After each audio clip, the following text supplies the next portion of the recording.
अंता के बाद सचिन पायलट के साथ एक षड्यंत्र शुरू हो चुका है। इस बार कौन जीतेगा ये सबसे बड़ा सवाल है। राजस्थान में मौसम भले ही ठंडा हो गया हो, लेकिन यहाँ की राजनीति का तापमान दिन प्रतिदिन बढ़ता जा रहा है।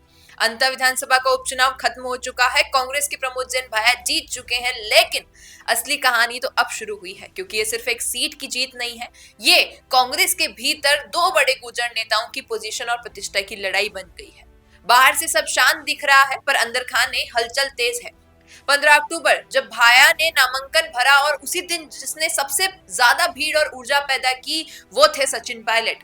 उनकी मौजूदगी में कांग्रेस ने भरोसा जगा दिया कि गुर्जर वोट बैंक पक्का पकड़ा हुआ है उन्होंने। इसके बाद 5 नवंबर को पायलट ने अंता में एक दमदार रोड शो किया और माना जा रहा है कि उसी रोड शो में इस चुनाव की हवाई दिशा बदल दी थी।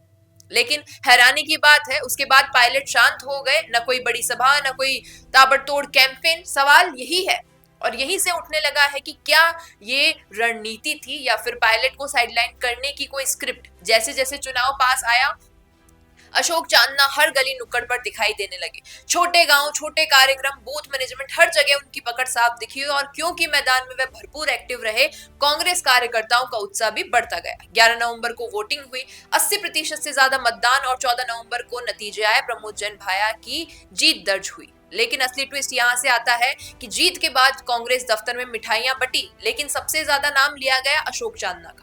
सचिन पायलट का नाम सिर्फ औपचारिक रूप में शामिल हुआ और यहीं से शुरू हुई कांग्रेस की अंदरूनी सरगर्मी, क्योंकि कुछ दिन पहले ही प्रदेश अध्यक्ष डोटासरा ने कहा कि जो नेता अंता में सक्रिय नहीं रहेगा उस पर कार्रवाई हो सकती है। अब कांग्रेस में बड़ा सवाल उठ रहा है, क्या ये लाइन सचिन पायलट की तरफ इशारा था? क्या अब पायलट की कम मौजूदगी पर कार्रवाई की बात उठेगी? लेकिन इस कहानी में असली मोड़ अभी बाकी था। अंता नतीजों के बाद गहलोत कैंप खुशी में है। वह इस जीत को चांदना और अपने गुट की उपलब्धि बता रहे हैं, लेकिन आलंकमान यानी दिल्ली इस चुनाव को अलग ढंग से देख रहा है, क्योंकि दिल्ली की रिपोर्ट साफ कहती है अंता में कांग्रेस की जीत सबसे बड़ी वजह अगर कोई थी तो वो शायद सिर्फ सचिन पायलट थे। उनका रोड शो बाकी सभी नेताओं से 10 सभाओं पर भारी पड़ा। जिन इलाकों में पायलट गए वहां कांग्रेस का वोट शेयर साफ बढ़ा। हाईकमान समझ चुका है कि पायलट की लोकप्रियता गहलोत गुट की राजनीति से कई ऊपर है और यही पकड़ उन्हें दिल्ली में और मजबूत बना रही है। यानी अंता में सिर्फ कांग्रेस को एक जीत नहीं दी गई, बल्कि आते ही दो बड़े गुर्जर नेताओं की परीक्षा भी ले गया।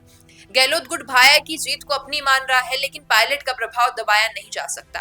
अब सबकी नजर एक चीज पर है, आलंकमान किसे असली श्रेय देगा, पायलट को या फिर चांदना को? डोटासरा का एक्टिव नेता वाला बयान चेतावनी मात्र था या फिर इस पर अमल भी करेंगे वो? ये आने वाले दिनों में साफ होगा। लेकिन इतना तय है, अंता उपचुनाव में कांग्रेस के भीतर एक नई कहानी जन्म दे चुकी है और उस कहानी का मुख्य किरदार है सचिन पायलट। बिजनेस अच्छा हो सकता है, लेकिन अगर नाम नहीं दिखा तो पहचान कैसे बनेगी? अब टेंशन छोड़िए, द फैक्ट इंडिया आपके बिजनेस को देगा वो पहचान जो पूरे राजस्थान में हर किसी तक पहुंचे। न्यूज चैनल पर विज्ञापन, पॉडकास्ट और प्रमोशन के जरिए आप सीधे 5 लाख सब्सक्राइबर और 10 करोड़ से ज्यादा व्यूज तक अपनी पहुंच बना सकते हैं। तो देर किस बात की, आज ही द फैक्ट इंडिया से जुड़िए और अपने बिजनेस को बनाइए हर घर का नाम।